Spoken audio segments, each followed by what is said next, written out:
How do I flip the camera? Aha. Okay. Kanyibido, let us begin. I wanted to stream from outside today, so this is a new change of scenery. Happy Cinco de Mayo. Happy Cinco de Mayo to you too. How well can you guys hear me? I'm trying to do the camera work while I'm already live, but how important is that anyway? Not very.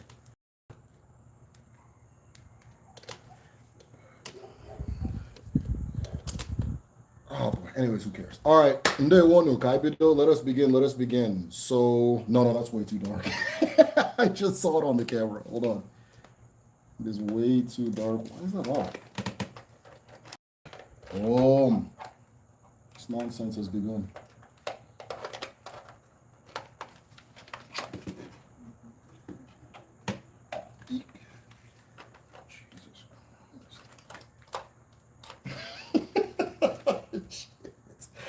Oh my God. Yo.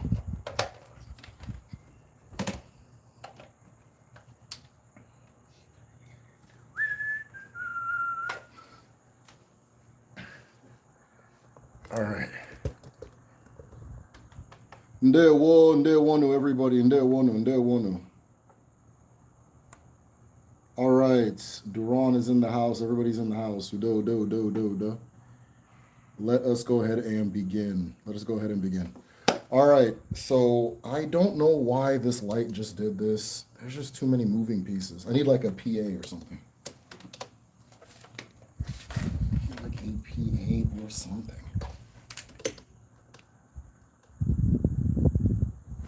The fifth is a. Look like you need a rescue over there. Yeah, a little bit. Hold on. But you know what? It's all a part of the experience, I guess. This shit just keeps happening. Why the hell is this one not turning on? All right, you know what? That's not important. Ndewo, we have begun. Tech be tech.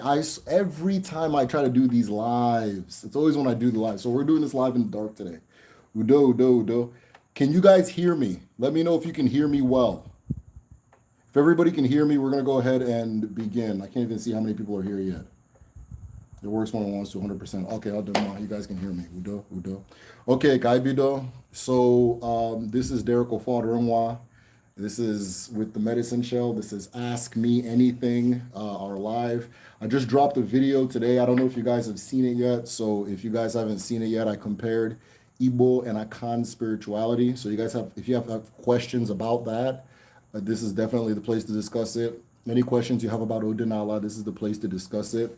With that being said, I am going to go ahead and bless the OG for us. What I have here are 3 bitter cola. The bitter cola, or let's do this. We're focusing on the number 3. The number 3 is the kinetic number. It is the number of the Ikenga. It is the number of doing. It is a number of life, right? And it is also the number of both Igwe, which is the sky, and Allah, who is the earth. With that being said, and those two being our two of our life-giving Abara, the two of our original parents, right? 2 of our ancestors. So with that being said, I'll go ahead and bless the 3 Oji, okay? Okikekeruwa, ala bụ ala nne mmadụ na nne mmụọ, ala na-enye ndụ na-enye nke ọma dị n'ụwa. Ụmụ gị abịala. Owu obiọma ka m jikwere na-ekele ụmụ ndị eke, ndị orie, ndị afọ na ndị nkwọ, ndị mbu na ndị egede, ndị mmadụ na ndị mmụọ. Mmụọ na-esoro anyị na mmụọ anyị na-eso ebe anyị na-aga n'ụwa. Mmụọ anyị ga-afụ n'ije ụwa na mmụọ na-ele anyị. Ọwụ udo ka anyị jikwere na-aga. Ọwụ obi eke na chi ka anyị ji na-aga. Ọwụ ije akara aka Chukwu dumere n'aka anyị ka anyị jikwere na-aga. Ọwụ ọfọ na ogwu ka anyị ji na-aga. Okwu nke bụ okwu ga-edozi ahụ, okwu ga-edozi mmụọ, okwu ga-edozi mmadụ, okwu nke ga-edozi ala, dozi igwe, maka na nke ọbụla okike nwere ga-adozi ụwa, mee ka anyị ghọta ya taa ni. Otu a ka ọ ga-adị n'Eke, n'Orie, n'Afọ, na Nkwọ. Ise. All right, udo. Yeah, technology works when it wants to, I swear. All right, we are live. So this is Ask Me Anything. Ekemezi. Yes. So we are live. Ask Me Anything. We are here to discuss Odinala, Igbo spirituality. Like I said, I just made a video very recently comparing Akan and Igbo spirituality. A lot of what I found really blew my mind. And it sent me into a deep dive of studying Akom, which is Akan spirituality. There's a lot more. There's a lot that I didn't add on the video. So if you guys also want me to follow up and make another video on the topic, I can 100% do that. For example, I was seeing that there is a strong connection. So in the Twi language, the word for Allah is Afwa. In Igbo, one of the names of Allah is Afo, right? So I saw that and I found that super interesting. I also saw that both the Ofo in the Igbo tradition is a symbol of Allah. It's an extension of Allah. And then in the Akan tradition, they also have a similar thing called, I can't remember what it's called, but I think it's like the Afwa something, right? A very similar function to the Ofo. And both of them have very similar functions to the Ankh, or they call it the Ankh, based on how they piece together language and Egyptology. But I suspect it ends in a vowel. I think most languages, and I'm not a linguist, so I could be wrong on this, most languages, words either end in vowels all the time or consonants all the time, with few exceptions here and there. And, you can't have a language that says Nefertiti, Khufu, and all these things, and all of a sudden it ends Unk, right? That doesn't make sense, right? But I could be wrong. I'm not a linguist. Either way, I think it's Onko or something. It'd probably be like Onko, something of that nature. And then that's also coming from Afwa and Afwa and all that stuff. So I just started seeing this triangular connection between Kemetic spirituality, Odinala, and the Akan spirituality, Akom, among a lot of things. So if you guys want more on that, I can 100% keep up on that topic. So I'm going to look at the comments right now. If you have questions, the way it works is if you have questions, you can ask here. Once you're out of questions, I'm out. So let's keep the thing going. Let's see what we have here. I don't know why this damn light is not working. I don't want to do this thing in the dark. Okay, what is this one connected to? That one has good battery. That's out. And then you guys go ahead and ask questions. I'll get to it once I figure out these damn lights. I don't know why it's always during the lives too. I don't know why it's always during the lives. Something always happens. And I'm not even using my... Anyways, let me not get all technical. Okay.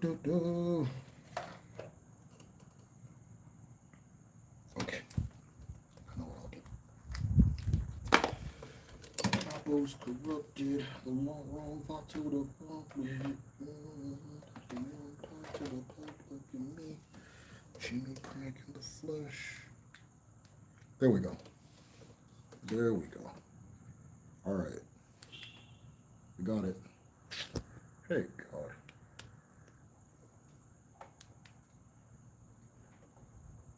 All right, we got it. So this shit's pissing me off.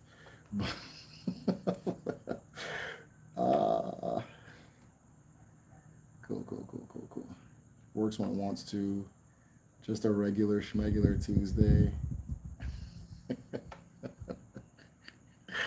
All right, I'll do more. I watched as soon as I saw the notification. Appreciate that, John. That's good. I appreciate that. Does a debia, when connecting with spirit, uh,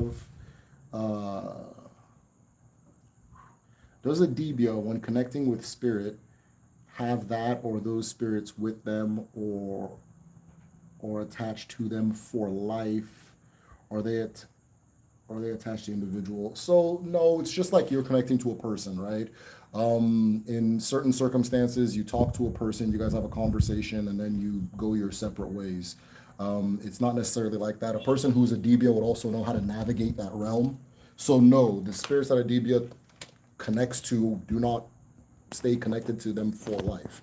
Now, if you are a DBA, there's particular spirits that follow you in general because you have that calling, but they're natural to you. It wouldn't change anything about you. They are who you are. They're part of what is known as your ezumezu. Your ezumezu is the whole entire spiritual you. So there are spirits that do follow DBAs, but you're born with them and they're not unnatural to you. If you communicate with anything else, it's a matter of, the same way you talk to a person and separate and so forth.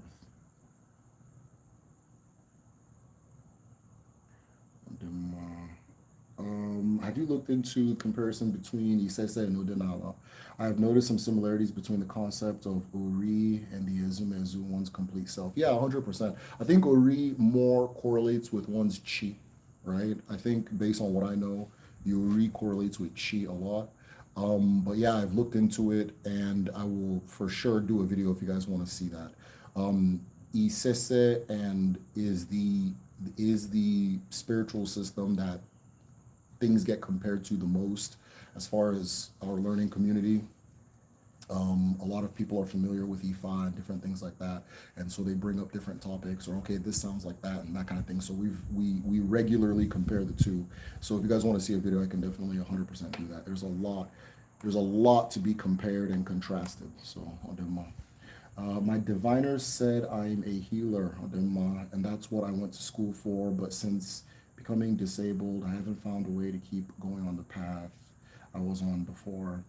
How would you handle that? I would handle that by making an adjustment based on my reality, without at the expense of sounding cold. Sometimes those things, such as like a change in our lives or a change in our person, could actually move us or does actually bring us closer to the type of healer we're supposed to be, right? The type of healer we're supposed to be. Because healer is vague in general. And the challenge through life is finding the specifics of what kind of healer you are and how you approach healing and what gift you're supposed to bring into the world. And so your circumstances, especially ones like that are more permanent, don't look at them like setbacks. Look at them like more clues, right? So oftentimes I describe the relationship a person may have with messaging from their chi as walking in a dark room and feeling what's around you. And if I reach my hand out and I feel that there's a wall here, right? I feel there's a wall. This is not a bad thing. It's just the fact that I've touched this wall and okay, there's a wall here, right? So let me move in this direction and that kind of thing. After a while of feeling around, trial and error, cause and effect, I'll have a very clear picture of who I am and my relationship with my chi and my world and my purpose. So all of that stuff is to your advantage, right? Um, Embrace whatever it is that's changed about your reality and then incorporate that into your purpose. There's an ilu that says, if the chi of a blind person sends them into battle, it has already accounted for their blindness. If the chi of a blind person sends them into battle, it has already accounted for their blindness. So if you have a calling, it doesn't matter the circumstances around you. You have already won the battle. You just need to step forward and go get your trophy, right? Okay. Good evening. How does spirituality impact warrior tribes as opposed to merchant tribes differently? This is a good question. In the context of Ashanti and Igbo. This is a very good question, right? This is a really good question. So the way, let's just say African spirituality, right? The way African spirituality works is we are all generally looking at and describing the same thing. Now, what we do with that information is based on who we are as a people, okay? What we do with that information is based on who we are as a people. So oftentimes when I tell you the differences between Akan spirituality and Igbo spirituality, it's not that we fundamentally see things differently, right? They have a concept of a chi, the kra. They have a concept of agun. They have a concept of mo. They have a concept, all these different things of Allah. Allah has the same function to them as it does to us. Because we're not talking about what we believe, we're talking about what we've experienced and know, right? And so all of those things are the same. Now, with that knowledge, what do we do with it, right? What is important to us? And so, for example, in Igbo culture or in Igbo spirituality, there is a stronger emphasis on things like a person's purpose, a person's destiny, a person's path, a stronger emphasis on the chi, right? And the things that lead you to your success as a person, right? Because that is very important in Igbo culture. Why is it important in Igbo culture? Because Igbo culture is as close to egalitarian as I've ever seen in anywhere in the world, right? So everybody's kind of born equal in Igbo culture. And then you show the world where you rank as far as your, the power of your own chi. You understand? There's an ilu that says the chi of a poor man is also poor, right? So in Igbo culture, there's a lot, I think, in comparison to a lot of other cultures, there's a lot of pressure to make your name, right? To make your name. And this pressure exists in every culture, but I think it's a little more intense in Igbo culture, right? Because again, we're all starting on equal, right? So how do I let somebody know who I am, right? That kind of thing. And I think that in, like, for example, from what I've seen as far as Akan culture, they also have that, but there's also like a clear hierarchy, right? So no matter what, you're just not going to pass this person because this is who they are and that kind of thing, right? So that there's a lot more emphasis on cooperating with structures, right? In that culture, there's a lot more emphasis on cooperating with structures.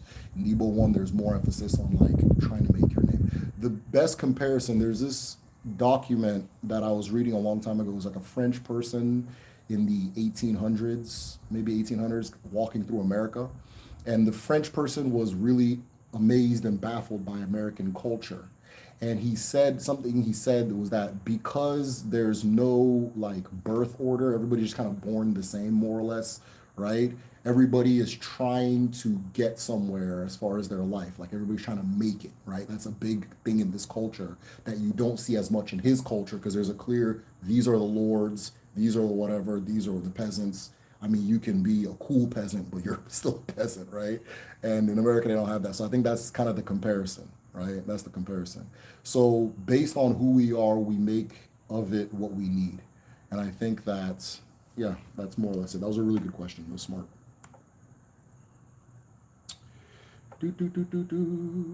Do African Americans need to see a dibia before getting into it? No, you don't. A dibia is not like a dibia is not like a priest. A dibia is not a priest. Let me just put that on the ground. A dibia is absolutely not a priest. A dibia is not the sole or primary authority when it comes to Odinala. A dibia is not. Okay. A dibia is more closely related to a scientist and a doctor. Okay. A scientist and a doctor. So a dibia is not the person you go to do. You can participate in Odinala, or I mean, whatever that means. You can participate in Odinala your entire life and never encounter a dibia. A dibia, like a scientist, like a doctor, is a person who solves problems for those who can't solve it on their own, right? They solve problems for those who solve it on their own. And there's no, you're not, Odinala is not 100% about just solving spiritual problems. There's more to it, right? And so Adibia has a function, but it's not, you don't have to go to Adibia before you do Odinala, right? If you're acknowledging your ancestors in the traditional way, in the ancestral way, you're already there. You're already there. Okay? So I'll do more.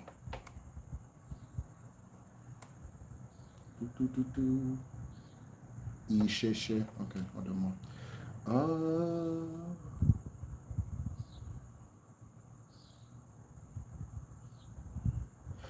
my cousin said our village is in Eziala in Owerri. And other than know of my Igbo family, both my maternal and paternal side through her cousin, that's all I know.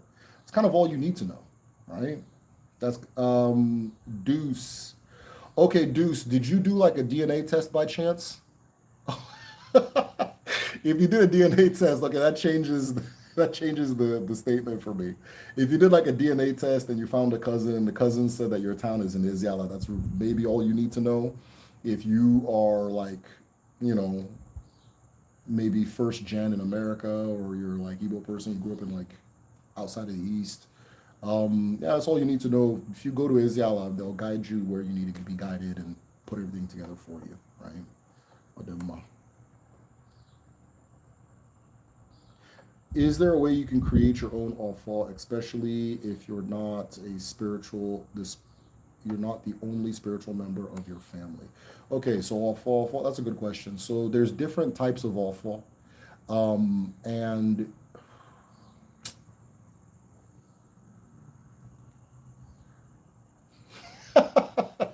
okay, it kind of depends how how by the book you want to be.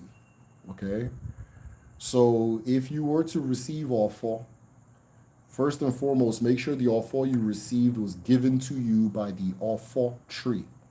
That means the branch was picked up from the ground.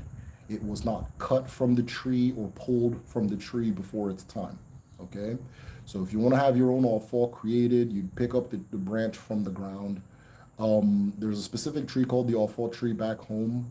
Its closest relative in North America is the cottonwood tree, I believe. Right? Is the cotton, I believe. And I also had learned that certain Native Americans in the South used the cottonwood tree for a similar function. Okay. But once that is done, there's a ritual you would do to officially make it your alpha. If you want to learn that, we can set up a one-to-one and discuss that. So yeah, I guess you could make your own. If you procure it from Nigeria, just make sure you're procuring it ethically. Um, the American dollar is very huge, and a lot of people don't give a damn about tradition. And so, if they hear that people are paying American dollars for these branches, they're going to start hacking up trees and all that stuff. Like it, I don't want to help create that problem. So make sure that if you're getting awful, it's been sourced ethically. It hasn't been cut. It's been picked up. So, and once it's been picked up, you can fashion it. Okay. If you're also using the cottonwood tree in North America, you would pick up one that's on the ground. You would never pull it from the tree. Okay. But yes, you can create it. So if you want to talk more about that, Becky, then let's do it on Patreon. Is there anything we can do about Trump? Is there anything we can do about Trump? Let's bless him up there. He needs to retire. Well, I don't know. You have to give me more details. I don't know if you can legally give me details as to what you're hinting at, but if you can, give me more details and we can talk about that. That's hilarious. Uh, hey, is there a line of secession? Oh, that's not for me. Should I rather just join Patreon? I'm curious about, do I need an altar to start? Okay, you want to know how to start. So I would advise this as far as starting, right? Step number one is you will,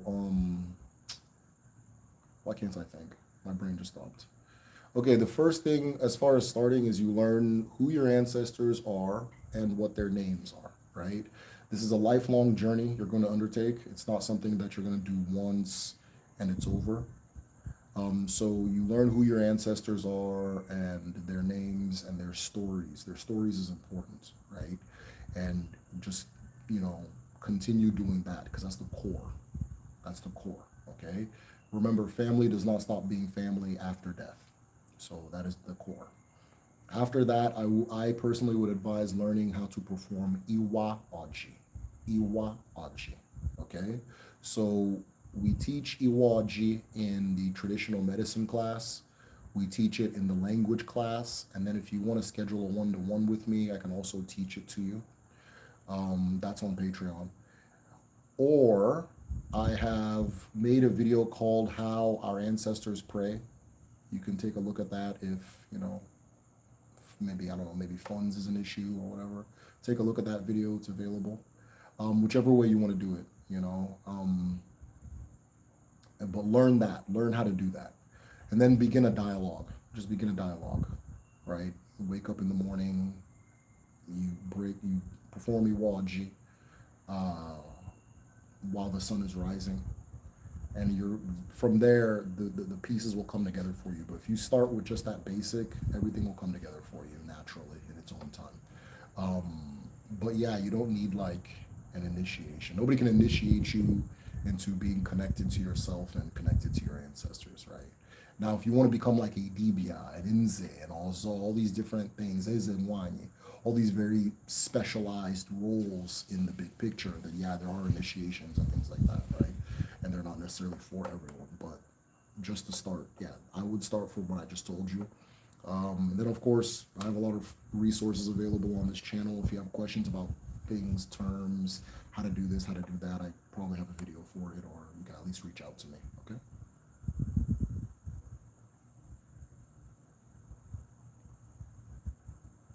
I've literally taken all of them. Oh, okay, so you took a DNA test. Okay, so you're an aware man. Congrats. Congrats. So yeah, whenever you're comfortable, I would highly advise going to Iziala in Owerri, right? Owerri is a nice ass town. It's a very nice place, right? It's a very nice place. It's not far from where I'm from. So we're brothers. Right? We're brothers. Welcome.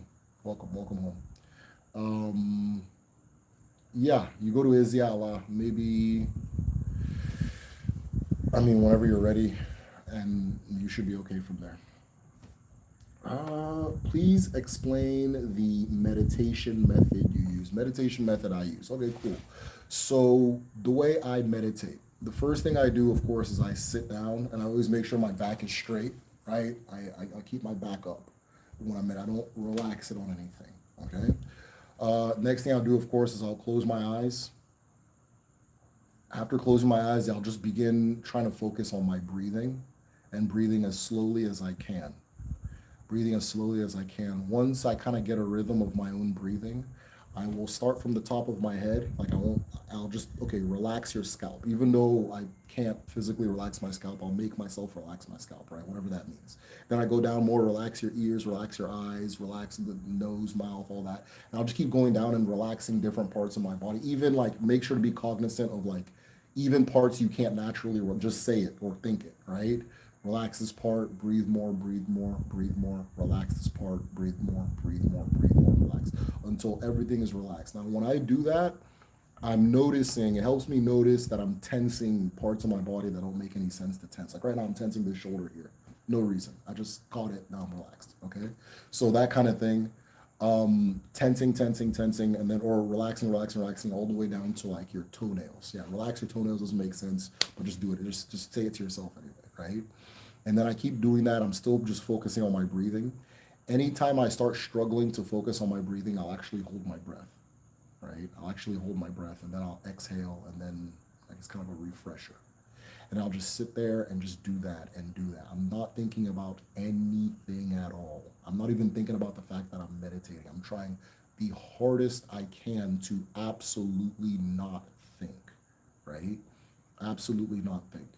Once you reach a certain point of not, I don't want to say this even because I don't want to put a goal, because it's hard to do something and not think of the goal, right? So this is not a goal. But sometimes you start hearing your own thoughts, but they're not your own thoughts, but they're not yours. They're just these different things, right? These different inclinations. Or you start seeing your mind from a bird's eye view, like what's actually moving around in your mind from a bird's eye view, but you're not attached to any of it in the moment. If after a while with experience of doing this.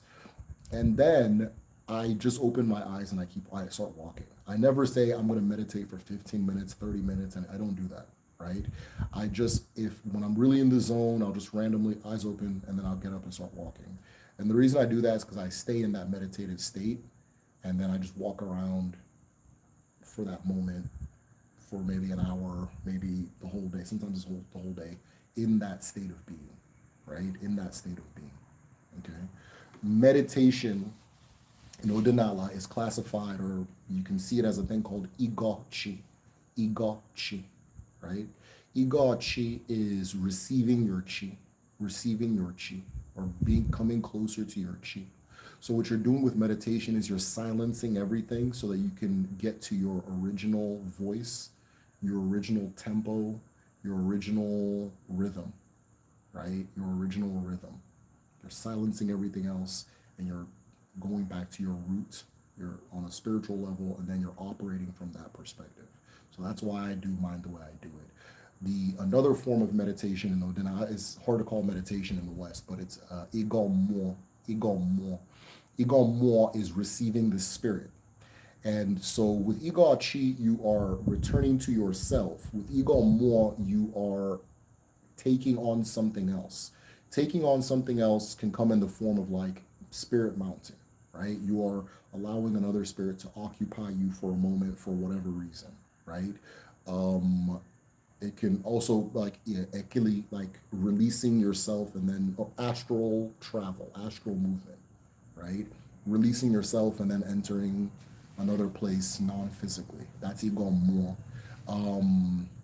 And so forth. So Igor Chi, Igor Mo are different. Igor Chi is like you're waking up. Igor Mo is like you're going to sleep, right?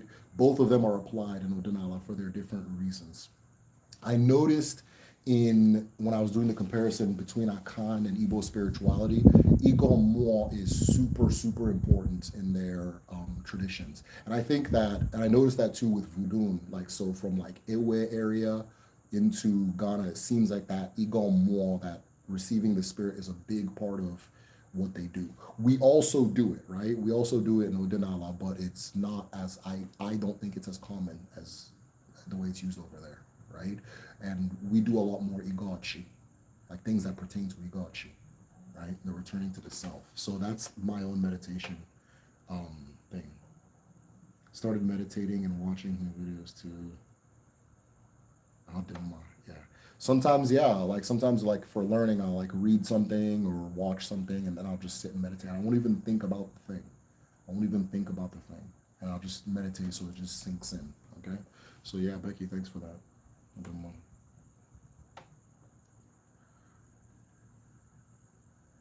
Thank you for your explanation. I'm from Jamaica. A lot of people taken there are from Akan and Igbo people. Yeah. So this video I just released should be fairly important for Jamaican people because I believe the island is a mix of those two populations primarily. But I know there's also like Congo area cultures, Ewe, Yoruba are also there. But for the most part, it's known that Jamaica is mainly Akan and Igbo. Akan and Igbo. From Jamaica, a lot of people taking their Akan Igbo. I was curious about how that combination impacted the island. Yeah, that's interesting. That is interesting. That is very interesting. You'd have to tell me. You probably know Jamaican culture more than I do. You'd have to tell me. So right now in our Igbo language class, she's probably watching. Shout out to you if you're watching. We have a student who's Haitian. Okay, let me start with the Jamaican. So we've had several Jamaican students take the Igbo language class. And one of the things I've noticed is that they're like we'll learn a term of like, oh, we say that too, right? It's very common, different terms in patois, like finding Igbo terms in patois.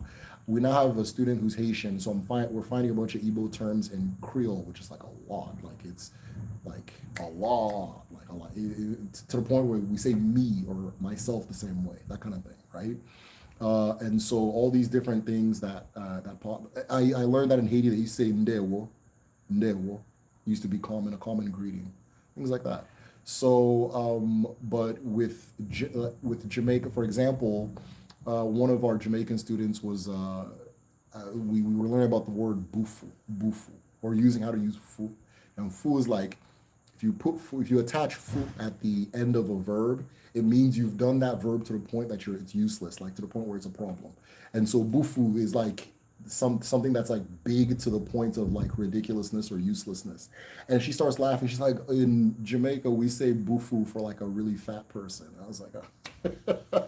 So yeah, we find things like that all the time, all the time. We just had a group study on Sunday um, on Patreon, and we were talking about how, like, for example, the Dasheen in a lot of these spiritual systems in Jamaica plays the same role as the yam does in or G in the Igbo tradition, and it's incorporated the same way, very similar rituals, all that stuff. So yeah, there's a lot of connection there. But how those two cultures combine to influence the culture of the island, that'd be interesting to learn. That'd be interesting to learn. Do, do, do. I know that both Igbo culture and Akan culture were notoriously rebellious during slavery. Notoriously rebellious, they're very notorious for that, right? So maybe that you know, on the Epstein, the Epstein. Oh man, this is dark, but in the Epstein files, they actually said one person emailed Epstein and goes, "Hey, I just figured out that most Jamaicans have Igbo ancestry. That would explain their obsolence, like why they're not cooperating or something, right?" Now, and then there's a bunch of weird stuff about like Igbo women and Jamaican women and carrying babies and all that. Just it gets nasty. But I mean, it's the damn Epstein files, right? So if you're ready to ruin your week, type in either Jamaican or Igbo on the Epstein file website, and yeah, it says that. Oh, no wonder the Jamaicans are obstinate. They're mixed with Igbo, some stupid shit like that. So, uh, I do guided meditation with drums or music. Oh, never mind. Can't wait to go, brother. Yeah, man. Seeing people return, it really makes me happy. So it's one of the things that keeps me going as far as everything. I've been hyped to go back since I've been telling my family in America to return home, help build my home is my goal. He said, let me look up Iziala. Let me look up what I can find about Iziala. Because I know the Owerri area very well. Everybody from that's the capital of Imo State. Iziala, busy. Let's go here.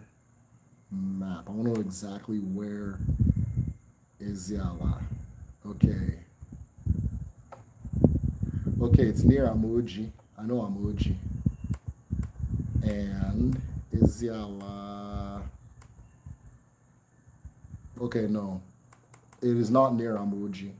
That is a different Amuji in a different state. Hold on, I'm trying to learn more about Iziala. Iziala. Imo.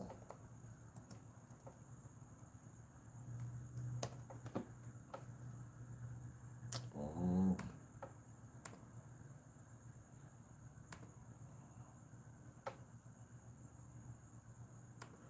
I got a real fancy looking town hall. Okay, yeah, no, but congrats. You know that, like I said, we're from the same. I'm from Imo State. You're from Imo State, so we're brothers. You know, we're a close family.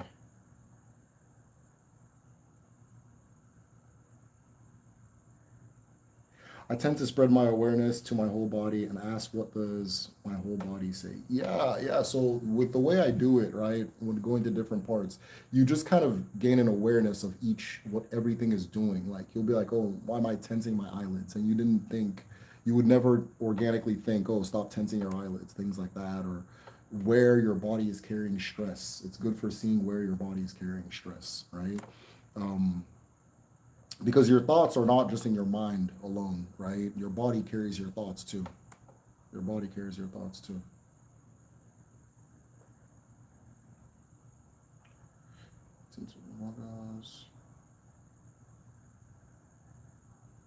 I'm 50. Do you really believe I can learn Igbo? Listen, I know as a fact you can learn Igbo, and we have had, you would be maybe the third student who's at least over 45 that we've had.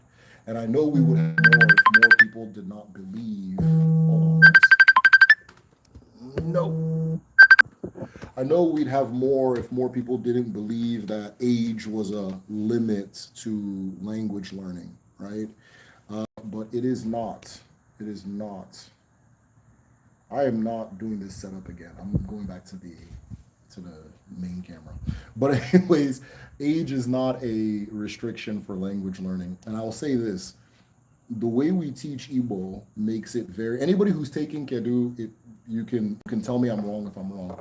But the way we teach Igbo makes it very easy to learn because we teach the language as the language. We don't try to teach it like English. If you try to learn Igbo like English, where you're just kind of like memorizing words and that kind of thing, you're gonna have a hard time. But we have a way to make it simple. And so yeah, you can definitely learn Igbo. I don't think so at all. I would even advise anybody that's over 40 to take on some type of learning endeavor or some type of learning journey. Um, and the reason I did, I was inspired by my father-in-law. My father-in-law, he's a mathematician and a statistician, my bad. And he'll just randomly watch people do algebra on YouTube. And he's actually in his 80s, but his football age, as they say in Nigeria, is in his 70s, right? And his mind is still sharp as a tack, and he's still because he keeps it active, right? So I think anybody over 40 should take on a learning journey, whether it's going to school, whether it's self study, whether it's taking on a new language or learning like an art or a martial art or an instrument. I think everybody should do that. But yeah, you can 100% learn Igbo, and you're probably Igbo too, so it's already in you. It's already in you.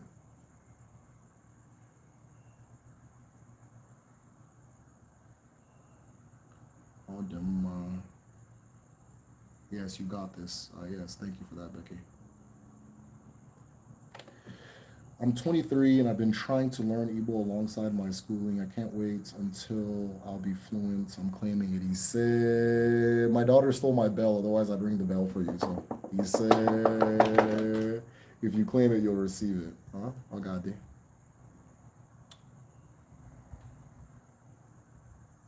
I really want to fifth time this month visiting Abuja. Feel so left out at the market. What? I really want uh Dorinda, do you want to I really want to fifth time this month. Okay, so this is your fifth time this month going to Abuja. I've never gone to Abuja in my life.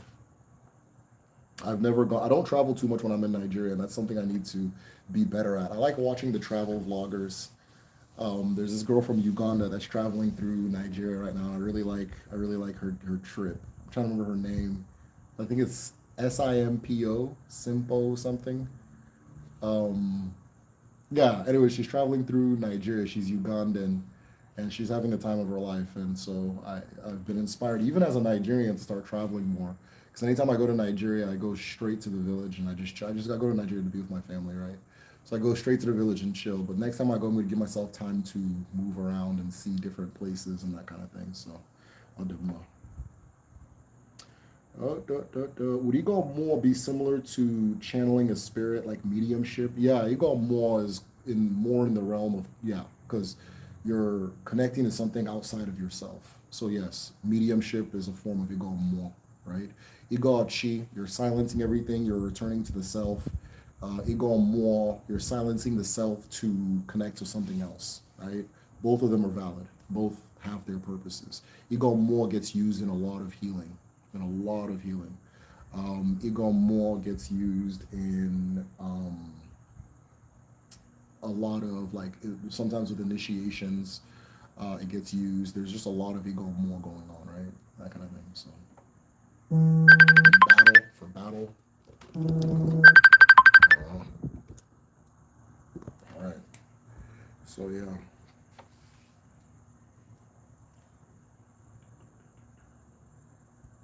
Also, your video made me think about the analogy of how we all have the same tools but choose to emphasize different ones. Kind of like how one's person. Exactly. Yeah. Even though I'm describing like the spirituality on like a cultural basis, it really is more of an individual thing, right? An individual thing, and then a family thing, a community thing, and it pans out from there and so forth, right? So The same way different cultures have different pathways. Every culture has its own chi, right? Every family has its own chi. Every town has its own chi. Every person has its own chi, and that chi has a different script for each of its counterparts, right? So I don't know.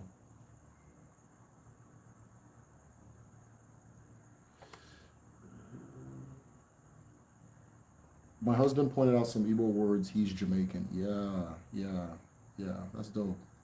Share some if you find some. By the way, share some if you find some. I find that stuff really interesting. Share some if you find some. Even honestly, and then this is what I always tell people: if you speak Pidgin, Patois, AAVE, Creole, any of the diaspora languages, if you speak them, you already have a foot in the door, right? As far as learning African languages, because the word structure is more similar to what you're used to than standard English. Okay, and so we've done a lot this week. We had a boot camp for the language, the Igbo language students this weekend, and somebody asked a really good question. She asked if I can translate into like Pidgin, Patois, or AAVE because she feels that the sentence structure would line up more. And I said yes. So when you're trying to form a word in Igbo, place them in the same places you'd place them in those languages, right? Right? Like, and each of those languages also, another thing you can pick up from them, each of those languages also have a rhythm. There's a rhythm to them, right? And with the same thing for the African languages. So you already kind of naturally understand that as well. And the rhythm is just as important as what you're saying, especially with Igbo. The rhythm is just as important as what's being said, right? Oh, damn, I can. Oh, I can resume. All right, I should have done this indoors the whole time. My bad on trying to be outdoorsy, yo. We're back, we're back, we're back. Hey, let's do a new live. I think maybe I should do a new live. We're all waiting. Okay, yeah, we're gonna do a new live, okay? So I'm gonna shut this one down. I didn't know I can resume. The stream not loaded. Probably have to start a new live. My brother having support. You guys are crazy. All right, hold on.